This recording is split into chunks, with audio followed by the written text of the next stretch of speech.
ដំណឹងល្អបងប្អូនមកជំនាភ្នំទ្របភ្នំ500ផ្ទះក្រហមគឺខ្មែរយើងវាយកាន់កាប់100%បងប្អូនពីមុនដែលវាធ្លាប់អួតក្អែងក្អាងថាវាបានប្រហូតទងជាតិប្រហូតអីពេលនេះគឺអ្នកដែលប្រហូតដែលអីហ្នឹងរៀបពេញព្រៃបងប្អូនរៀបពេញព្រៃបងប្អូនឥ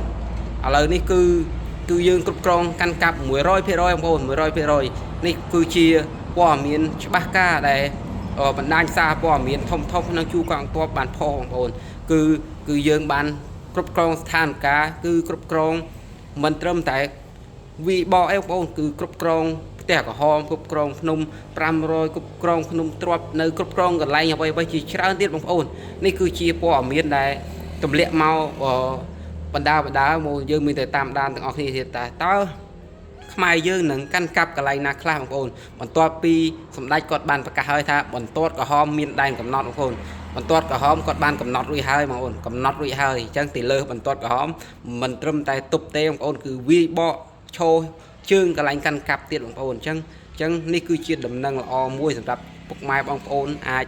ឲ្យធ្វើយើងកក់ក្ដៅក្នុងចិត្តប៉ុន្តែយើងក៏នៅតែ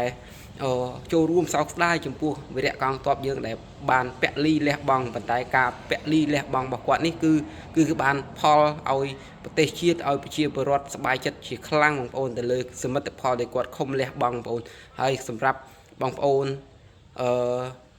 កុំមើលបណ្ដាញសារព័ត៌មានដែល fake បណ្ដាញសារព័ត៌មានដែលបំផុសបំបាក់ទឹកចិត្តកងទ័ពយើងអីបងប្អូន